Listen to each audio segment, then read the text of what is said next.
Assalamualaikum warahmatullahi wabarakatuh. Hai semuanya. Nah, dari kelompok 6 akan membahas tentang analisis kesalahan berbahasa, yang dimana kita mengambil dari makalah yang berjudul Biodiversitas Actinomycetes pada kawasan mangrove Desa Bulalo, Kecamatan Kuandang, dan uji protein sebagai penghasil antibiotik. Teman-teman, Assalamualaikum warahmatullahi wabarakatuh. Saya Gina Husniawati Sapitri. Di sini saya akan menunjukkan beberapa poin tentang kesalahan dalam penulisan kaidah kebahasaan pada laporan penelitian. Nah, yang pertama ada kalimat meskipun berlimpah, namun di sini juga ada koma lagi pas setelah namunnya. Nah, seharusnya penyimpanan tanda koma itu disimpan sesudah namun. Selanjutnya, ada penulisan mikroorganisme yang dipisah menggunakan tanda pemisah. Nah, seharusnya penulisan mikroorganisme ini ditulis seperti biasa saja, mikroorganisme disatukan. Hai semua, perkenalkan saya Aida Fitriawati, NPM 225040012. Bagian urgensi penelitian pada kalimat Actinomycetes adalah bakteri gram positif aerobik yang membentuk filamen bercabang atau hifa, biasanya 0,5 sampai 1,0 mikrometer dan spora aseksual. Seharusnya kata aerobik diganti aerob. Bagian urgensi penelitian di paragraf selanjutnya yaitu menurut Solingen et al. 2001, mikroorganisme khususnya Actinomycetes yang tumbuh pada lingkungan perairan laut mampu menghasilkan senyawa aktif yang pada dasarnya digunakan untuk mekanisme adaptasi pada lingkungan ekstrim. Seharusnya, menurut Solingen et al. Pada tahun 2001 merupakan yang mikroorganisme khususnya Actinomycetes yang tumbuh pada lingkungan perairan laut mampu menghasilkan senyawa aktif yang pada dasarnya digunakan untuk mekanisme adaptasi pada lingkungan ekstrim. Halo semuanya, saya Gelistiara Cucu Eliawati dengan NPM 225040032. Nah, untuk pembahasan selanjutnya ada kalimat oleh karena itu eksplorasi isolat Actinomycetes potensial terus-menerus dilakukan untuk mendapatkan jenis baru. Nah, di sana harus ada memakai tanda koma setelah kalimat oleh karena itu. Kenapa harus memakai tanda koma? Karena tanda koma tersebut digunakan di belakang kata atau ungkapan penghubung antar kalimat. Jadi, karena itu adalah kata penghubung. Nah, selain itu, seperti contoh, jadi, demikian, sehubung dengan itu, dan meskipun demikian. Nah, adapun contoh lain dari kalimatnya ialah mahasiswa itu rajin dan pandai. Oleh karena itu, dia memperoleh beasiswa belajar di luar negeri. Jadi, kalimat yang seharusnya itu adalah oleh karena itu, eksplorasi isolat Actinomycetes potensial terus-menerus dilakukan untuk mendapatkan jenis baru. Ya, sini Marcella. Di sini saya akan melanjutkan menjelaskan dari teman-teman saya yang mengenai analisis kesalahan kebahasaan pada proposal penelitian. Dan di sini saya akan menjelaskan di bagian studi pustaka.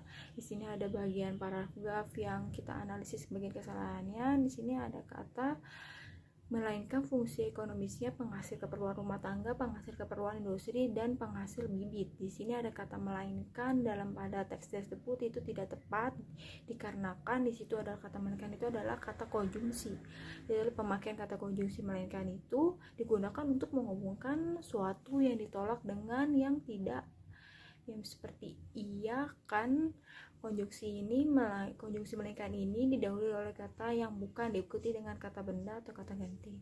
Contohnya dalam teks yang tersebut ini adalah buah apel Tony adik bukan Tommy yang makannya melainkan ayahnya. Jadi kata melainkan ini kita ganti dengan kata sedangkan. Dalam sedangkan fungsinya ekonomisnya, mengapa kita ganti kata sedangkan?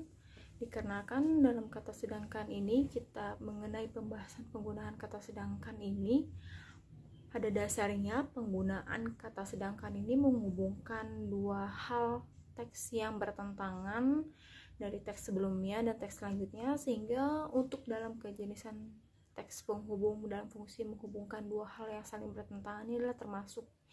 Jadi kata melainkan kita ganti kata sedangkan. Selanjutnya kita bagian studi pustaka. Di sini ada teks fluoroquinolones memberikan efek antibakteri. Mereka mengganggu sintesis. Sintetis ini adalah kata tidak baku, seharusnya adalah sintetis. Dan kata dan ini adalah kata yang berlebihan, seharusnya dananya satu. Dan di sini ada kata dan sebelum sedangkan, seharusnya kata dan sebelum sedangkan itu seharusnya tidak. Saya Syifa Putri akan melanjutkan pembahasan dari kelompok kami mengenai kesalahan dalam jurnal. Yang pertama pada bagian ekosistem mangrove. Di sini penulis menuliskan hutan mangrove meliputi pohon-pohon dan semak yang tergolong ke 8 famili dan terdiri atas 12 genera tumbuhan berbunga. Avicennia, Soneratia, Rhizopora, Bruguera, Seripos, Psilocarpus, Lumitzera, Lagunsularia, Aegiceras, Aegiatilis, Naida, dan Conocarpus. Bengen 2000 dalam Erna Rocana 2012. Kesalahan di sini adalah pada Rhizopora. Rhizopora yang penulis tulis menggunakan huruf Y, yaitu RHYZOPORA, seharusnya menggunakan huruf I, menjadi RHIZOPORA. Kemudian pada Psilocarpus, penulis menuliskan menggunakan huruf I menjadi XILOCARPUS, yang seharusnya menggunakan huruf Y, yaitu XYLOCARPUS.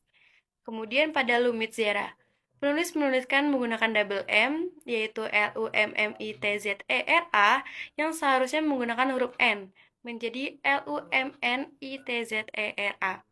Kemudian pada kesalahan yang kedua yang akan saya bahas, yaitu penulis menuliskan bahwa bukti awal yang mendukung keberadaan Actinomycetes laut berasal dari adanya deskripsi Rhodococcus marinonesian, yang merupakan spesies Actinomycetes pertama yang berhasil dikarakterisasi. Kesalahan di sini adalah pada kata spesies. Penulis menggunakan huruf E di antara huruf S dan P, yaitu SEPESIES, yang seharusnya tidak menggunakan huruf E, melainkan SPESIES. Nah, untuk selanjutnya yang terakhir, kalimatnya berbunyi seperti ini.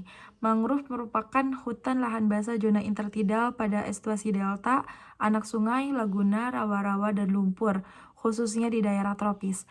Nah, penulis di sini mengetik kata di daerah itu disatukan. Nah, harusnya dipisah. Karena apa? Karena kata di ditetapkan di sebuah kata depan, maka penggunaan ditulis secara terpisah. Karena kata di dalam kalimat tersebut menunjukkan kepada tempat. Jadi seharusnya mangrove merupakan hutan lahan basah zona intertidal pada estuasi delta, anak sungai, laguna, rawa-rawa, dan lumpur khususnya di daerah tropis. Nah, teman-teman, jadi sekian yang kelompok 6 dapat sampaikan. Kurang lebihnya mohon dimaafkan. Wabillahi taufiq wal hidayah. Wassalamualaikum warahmatullahi wabarakatuh. Bye-bye.